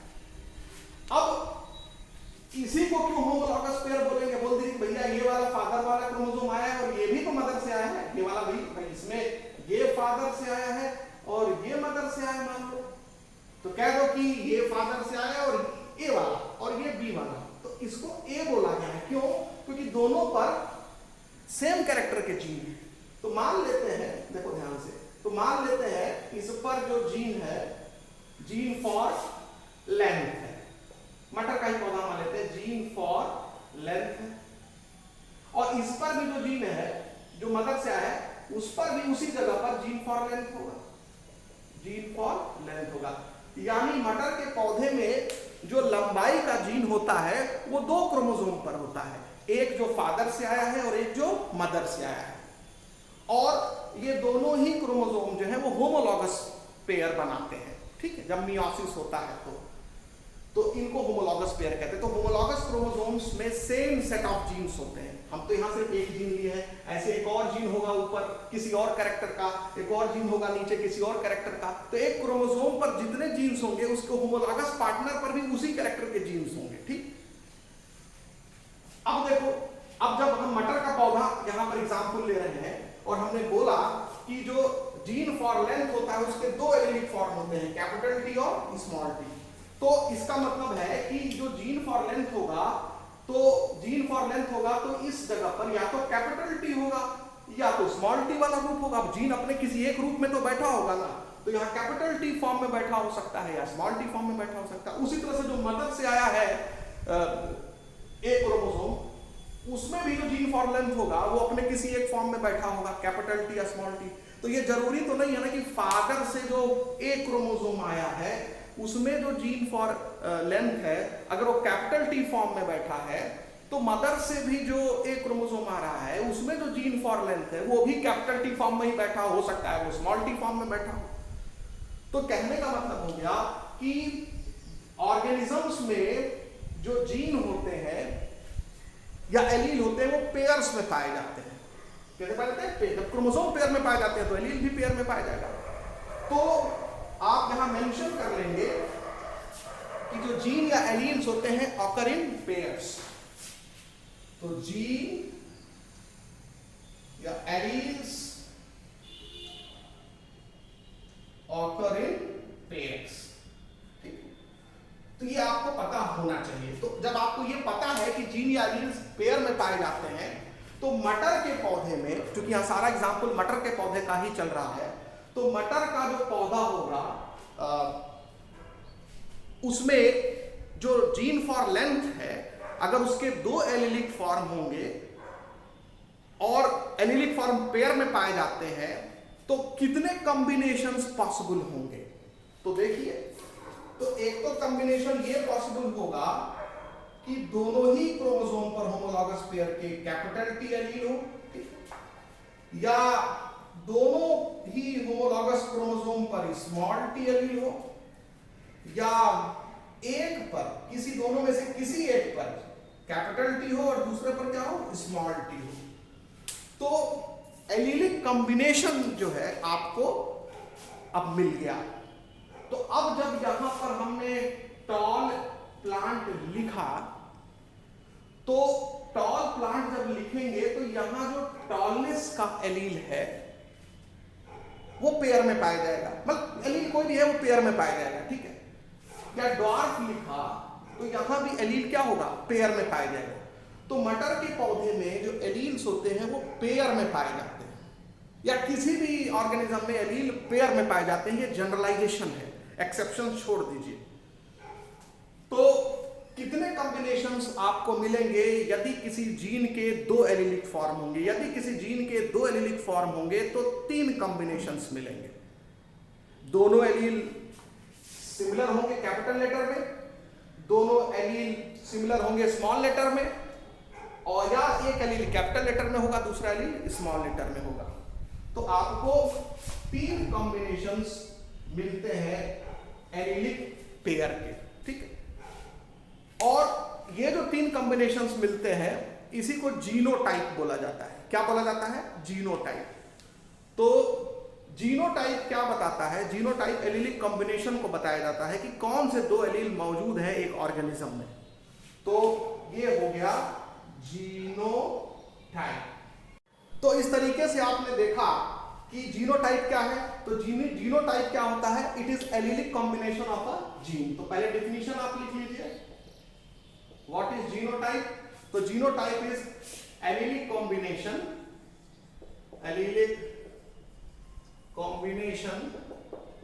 ऑफ अ जीन, और खासकर उस जीन का जिसमें एक से ज्यादा फॉर्म मौजूद है। अगर उसका एक से ज्यादा फॉर्म है नहीं है तब उसका जीनोटाइप आप बता ही नहीं पाएंगे, क्योंकि जब एक से ज्यादा फॉर्म होना चाहिए जीनोटाइप के लिए।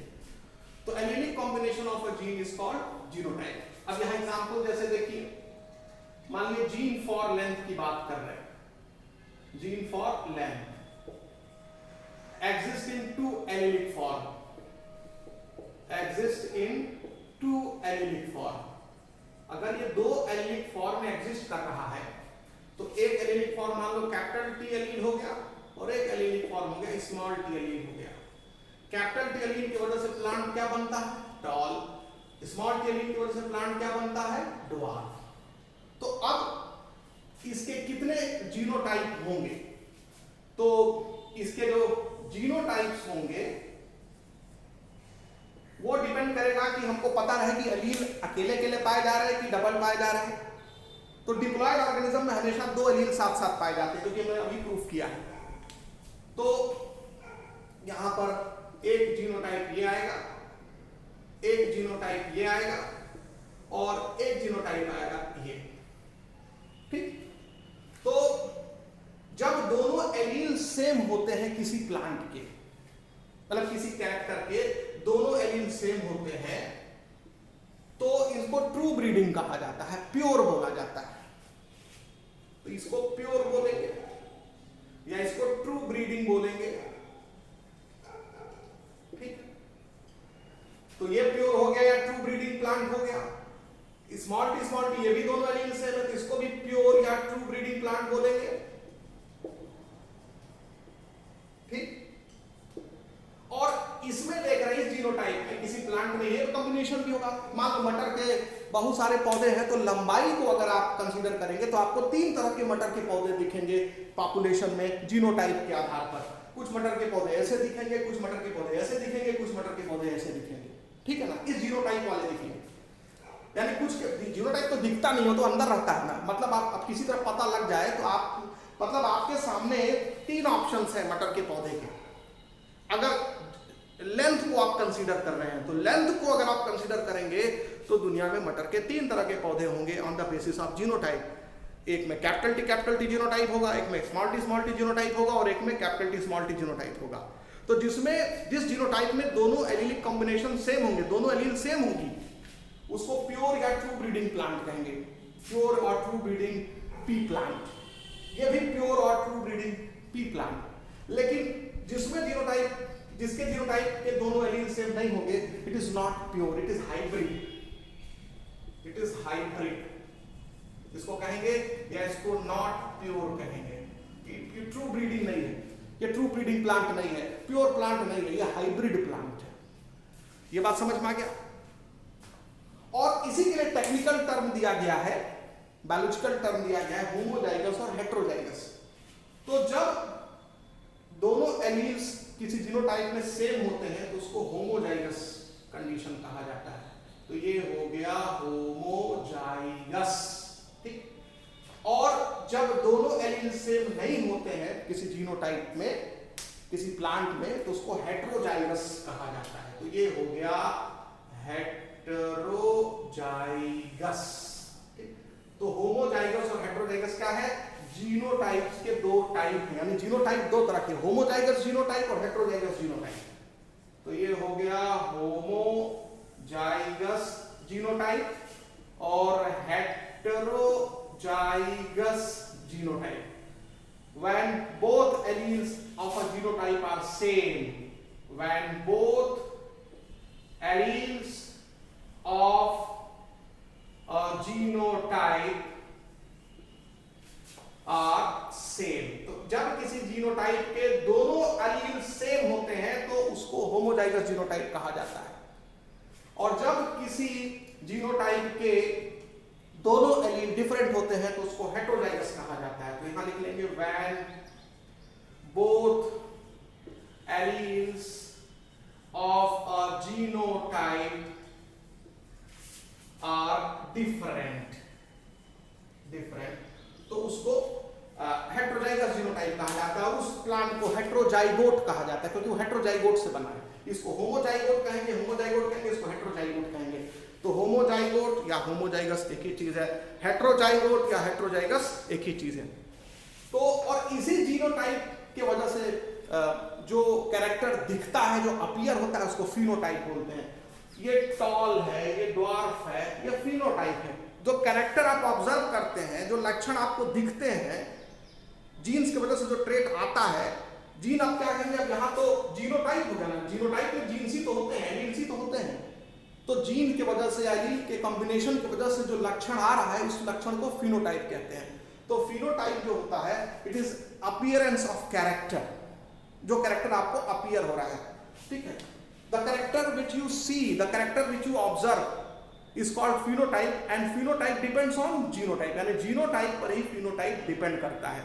ठीक है, तो जीनोटाइप जैसा होगा फिनोटाइप भी उसी तरह से आ जाएगा। फिलहाल तो अभी ये जानिए, हालांकि जीनोटाइप का एनवायरनमेंट के साथ इंटरेक्शन होता है तब फिनोटाइप डिसाइड होता है। मतलब फिनोटाइप को डिसाइड करने में खाली जीनोटाइप का ही रोल नहीं है, एनवायरनमेंट का भी रोल है। बट यहाँ अगर हम जीनोटाइप की बात कर रहे हैं तो अभी जीनोटाइप तक ही अपने को सीमित रखेंगे। तो जीनोटाइप का इंटरेक्शन इन्वायरमेंट के साथ होता है तो फिनोटाइप बनता है। ये तो फिलहाल जान लो। तो जीनोटाइप का इंटरेक्शन इन्वायरमेंट के साथ होगा तब आपको मिलेगा phenotype. What is phenotype? Phenotype is external appearance of plant या द कैरेक्टर विच यू सी, इसको कहेंगे फिनोटाइप। जो कैरेक्टर दिख रहा है दैट इज फिनोटाइप, यानी जो लक्षण आपको दिख रहा है वो फिनोटाइप। लंबाई, प्लांट की लंबाई दिखती है ना, प्लांट का कलर दिखता है ना, पॉट का शेप दिखता है ना, सीड का कलर दिखता है ना, सीड का शेप दिखता है ना, तो ये फिनोटाइप आप देख रहे हैं ना। जो चीज आप ऑब्जर्व कर रहे हैं, जो चीज आप देख रहे हैं वो फिनोटाइप है। और जिसके वजह से वो चीज आ रहा है वो उसको आप देखते नहीं, वो अंदर होता है, वो जीन्स होते हैं कॉम्बिनेशन में, उन्हीं को जीनोटाइप बोलते हैं। तो आपको समझ में आ गया? तो ये हो गया फिनोटाइप, यानी कि appearance of a character of character. Character जैसा अपीयर हो रहा है, जिस तरह से आपको दिख रहा है वही फिनोटाइप। तो ये टॉल हो गया, डॉर्फ हो गया, रेड कलर हो गया, व्हाइट कलर हो गया, इनफ्लैटेंड पॉड शेप हो गया या कंस्ट्रिक्टेड पॉड शेप हो गया, व्रिंकल सीड हो गया, राउंड सीड हो गया, ये सब फिनोटाइप है। ठीक, तो यहां पर ये जो टॉल है, ये जो डॉर्फ वर्ड यूज हुआ है, इसको हम फिनोटाइप कहेंगे। ये फिनोटाइप है। और इस फिनोटाइप के लिए अंदर जो रिस्पॉन्सिबल होगा एलिलिक कॉम्बिनेशन, वो क्या होगा? जीनोटाइप। समझ में? इसके लिए जो रिस्पॉन्सिबल जीनोटाइप होगा वो मान लो ये होगा, क्योंकि स्मॉल टी इसके वजह से भी डॉर्फनेस होती है, इसके वजह से भी डॉर्फनेस होती है, तो ये दोनों ही इसके अंदर होंगे, तभी ना प्लांट ये क्या होगा? डॉर्फ होगा। वो अभी आगे हम लोग डिस्कस करेंगे। तो हम लोगों ने इस तरीके से ये समझ लिया कि जीनोटाइप क्या होता है, फिनोटाइप क्या होता है, जीन्स क्या होते हैं, एलील्स क्या होते हैं, होमोजाइगस क्या होता है, हेट्रोजाइगस क्या होता है।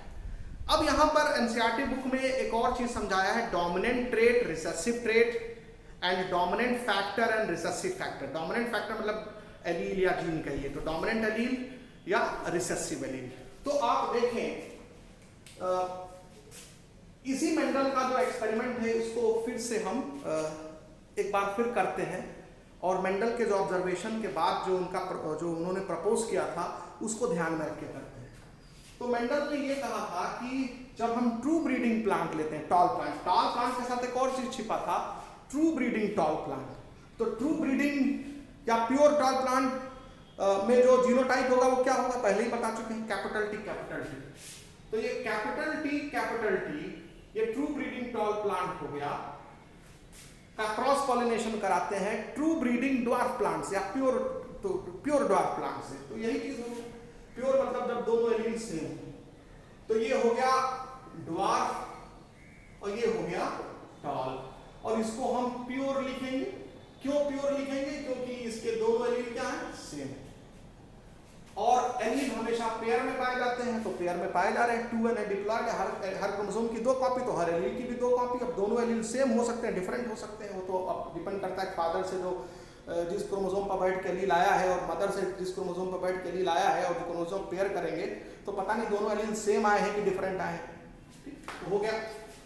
तब इनका क्रॉस पॉलिनेशन होता है, तो ये जो गैमीट बनाएगा, गैमीट बनने में मियोसिस होती है कि नहीं होती है? मियोसिस होती है। तो इसके गैमीट में कैपिटल टी एक ही एलील जाएगा इसके गैमीट में। मियोसिस में मालूम है क्रोमोसोम नंबर हाफ हो जाता है, यदि इसमें 2 एलील है तो गैमीट में सिर्फ एक ही एलील आएगा। उसी तरह से ड्वार्फ प्लांट है, ये भी जब गैमीट बनाएगा मियोसिस से, ये मान लीजिए पैरेंट,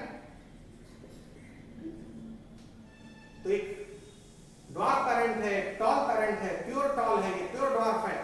इसमें जब मियोसिस होगा तो मियोसिस में हमेशा क्रोमोसोम आधा हो जाता है, अगर 2 क्रोमोसोम है तो एक ही आएगा, और एक आएगा तो उस पर जो एक एलील है, एक ही एलील आगे बढ़ेगा, तो ये टी एलील आएगा गैमीट के अंदर।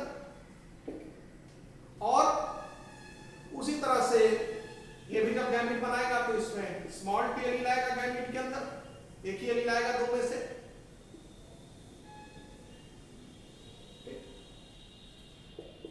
तो ड्वार्फ प्लांट के गैमीट में स्मॉल टी एलील होगा, टॉल प्लांट के गैमीट में कैपिटल टी एलील होगा। तो मेंडल ने कहा था ना कि पेरेंट अपने प्रोजीनी में फैक्टर भेजते हैं, ये एलील भेजते हैं, फैक्टर मतलब एलील या जीन भेजते हैं अपने प्रोजीनी में। तो देखो अब इससे प्रोजीनी बनने जा रहा है, ये दोनों गैमीट का फ्यूजन होगा, फर्टिलाइजेशन होगा, लाइजेशन होगा, ठीक है। मान लो अगर ये मेल पेरेंट है तो ये पॉलन ग्रेन के थ्रू आ रहा है, और ये फीमेल पेरेंट है तो एग के थ्रू आ रहा है, और अगर ये फीमेल पेरेंट है तो ये एग के थ्रू आ रहा है, और ये अगर मेल पेरेंट है तो ये पॉलन ग्रेन के थ्रू आ रहा है। और इससे जो F1 प्रोजीनी बनेगी उसमें कैपिटल टी एलील और ये स्मॉल टी एलील आ जाएगा। तो ये जो प्लांट होगा ये F1 प्रोजीनी होगी, और F1 प्रोजीनी में टॉलनेस ही एक्सप्रेस होता है, टॉल डॉर्फ, और F1 प्रोजीनी में क्या एक्सप्रेस हुआ, टॉलनेस, यानी ये जीनोटाइप भी क्या होगा, टॉल होगा। लेकिन यहां दोनों एलील सेम नहीं है तो इसलिए ये हाइब्रिड होगा। इसीलिए F1 प्रोजीनी में जो दोनों एलील होते हैं वो सेम नहीं होते हैं, वो हेटेरोजाइगस होता है हमेशा, और इसीलिए इसको F1 हाइब्रिड भी कहा जाता है, कई बार F1 हाइब्रिड भी कहा जाता है। तो आप समझ में आ गया कि F1 प्रोजीनी को हम हाइब्रिड शब्द क्यों लगाते हैं, क्योंकि इसके जीनोटाइप में दोनों एलील सेम नहीं होते हैं। तो आप देखें ये भी टॉल है और ये भी टॉल है, तो फिनोटाइप क्या है, सेम है, यानी दोनों का जो फिनोटाइप है वो सेम है, फिनोटाइप सेम है, ठीक। परंतु जो दोनों का जीनोटाइप है, ये कैपिटल टी है और ये कैपिटल टी स्मॉल टी है, वो जीनोटाइप सेम नहीं है। Genotype is not same, genotype is not same, तो जीनोटाइप सेम नहीं है। और जीनोटाइप जब सेम नहीं है, एक कैपिटल टी एलील है और एक स्मॉल टी एलील है, तो आप देख रहे हैं कि इसमें जब दो अलग अलग नेचर के एलील साथ आ जाते हैं तो उसमें किसकी चल रही है।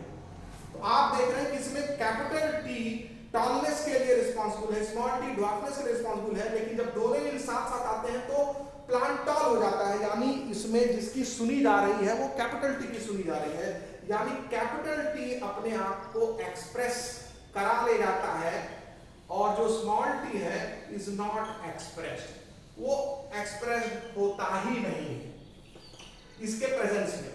तो इसका मतलब हो गया कि कैपिटल टी को अब हम डोमिनेंट एलील मान लेंगे और स्मॉल टी को रिसेसिव एलील मान लेंगे। तो capital T is considered as dominant gene या एलील या फैक्टर, ठीक, और small T is considered as recessive allele या factor। तो small t is considered as recessive allele or factor, और capital T जो होता है dominant allele या factor, ठीक है।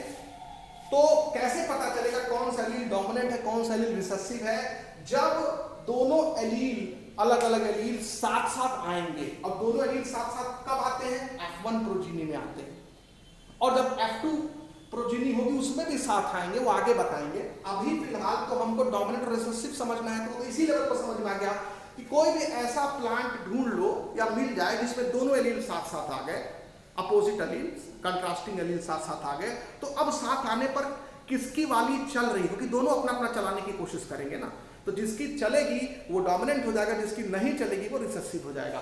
तो इसलिए capital T is dominant allele और small T is recessive allele, और कैपिटल टी की वजह से टॉलनेस आती है प्लांट में, और स्मॉल टी की वजह से ड्वार्फनेस आती है। क्योंकि F1 प्रोजीनी F1 हाइब्रिड में प्लांट टॉल हो रहा है, तो इसलिए टॉल कैरेक्टर क्या होगा, डोमिनेंट होगा, और ड्वार्फ कैरेक्टर क्या होगा, रिसेसिव होगा। तो इसमें कैरेक्टर की बात करेंगे तो ये रिसेसिव ट्रेट होगा, ठीक है, और टॉल क्या होगा, डोमिनेंट ट्रेट होगा। तो ये डोमिनेंट ट्रेट होगा, ठीक है।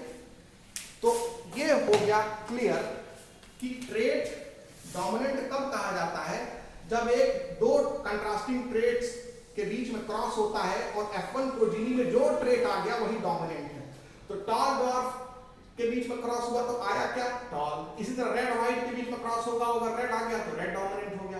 तो F1 जनरेशन में जो ट्रेट एक्सप्रेस होता है पेरेंट में जो ट्रेट है उनके बीच में जब क्रॉस होने से, तो उसको डोमिनेंट ट्रेट कहा जाता है। तो डोमिनेंट ट्रेट वह ट्रेट होता है जब वो ट्रेट F1 प्रोजीनी में एक्सप्रेस हो जाता है, ठीक है, उस ट्रेट को डोमिनेंट ट्रेट कहेंगे। और उसके लिए रिस्पॉन्सिबल जो एलील होगा वो डोमिनेंट एलील होगा। तो capital T is dominant allele, small t is recessive allele, tallness is dominant trait and dwarfness is recessive trait, recessive trait. तो आपको डोमिनेंट ट्रेट और रिसेसिव ट्रेट भी समझा दिया गया।